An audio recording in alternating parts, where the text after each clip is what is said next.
Picture this. You've got a 0.15 kilogram hockey puck flying straight at a stationary 70 kilogram goalie. And it's moving fast, like 35 meters per second, blistering fast. The goalie reaches out and smack. He catches it right in his glove. Now, because there are no outside forces messing with them, basic physics tells us the momentum of this whole puck and goalie system is completely conserved. But here is the wild part.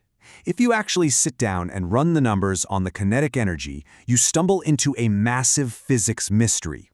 Over 99% of the kinetic energy that puck had just a split second ago, it completely vanishes from the system, literally disappears.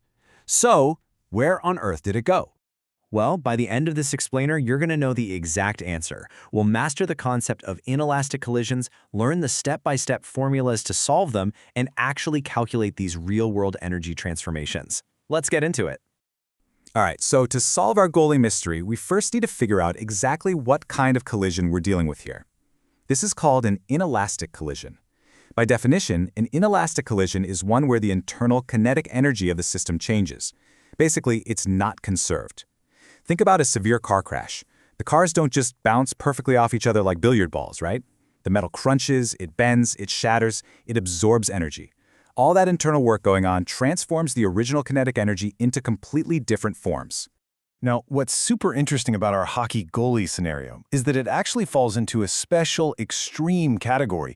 It's a perfectly inelastic collision.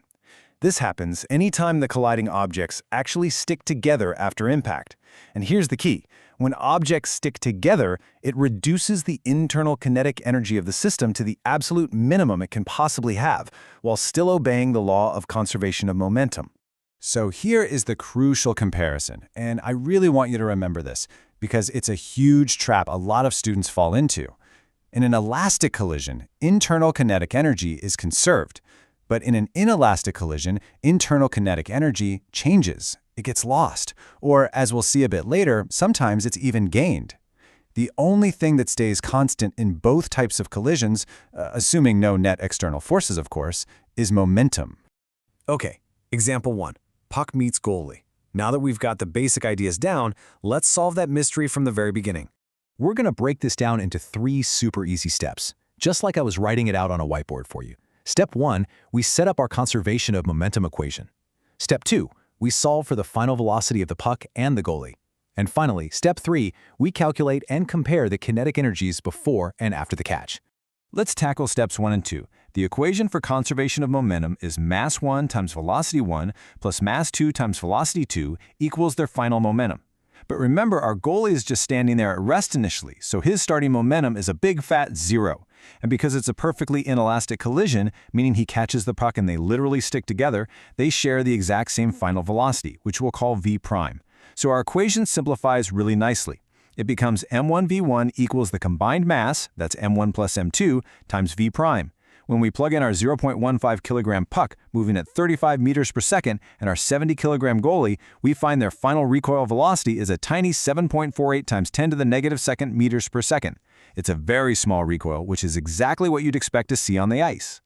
Now, right about now, you might be asking, and honestly, this is a super common student question. Wait a minute, if momentum is perfectly conserved right there in the math, why on earth isn't kinetic energy conserved too?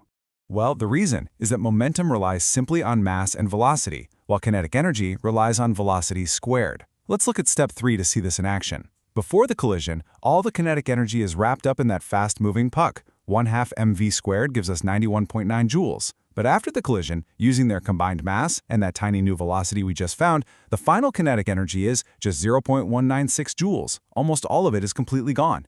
Because the puck and glove stick together, forces between them did a lot of internal work. That kinetic energy didn't just disappear from the universe, though. It transformed. It turned into thermal energy, literally heat warming up the goalie's glove, and that loud, satisfying slapping sound of the impact.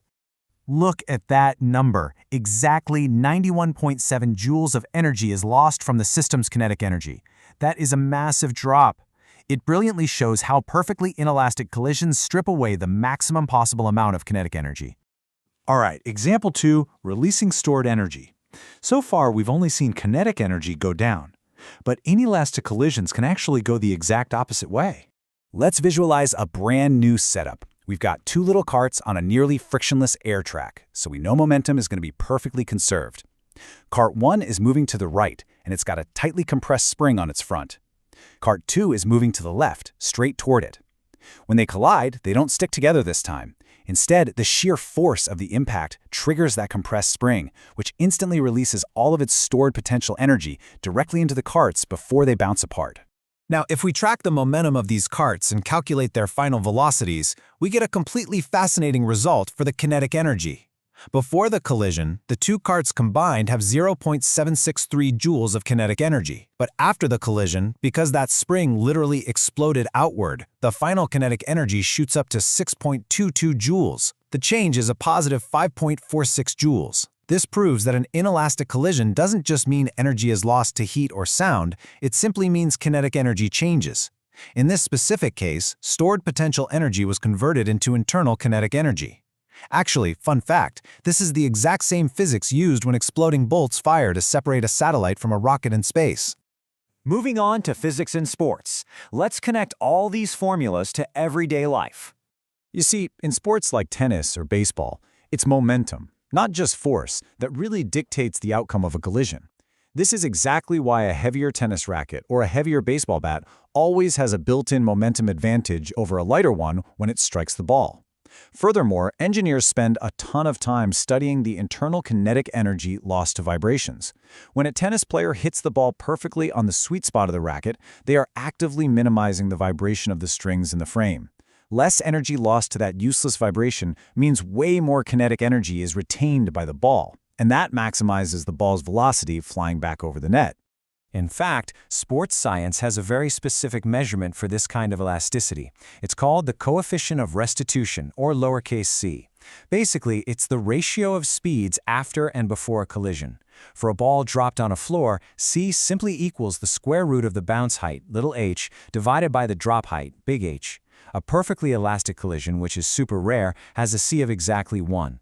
A brand new tennis ball bouncing on a hard court, that has a c of about 0.85.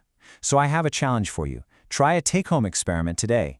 Drop a tennis ball from a measured height onto a hard floor, measure how high it bounces, and calculate your very own coefficient of restitution.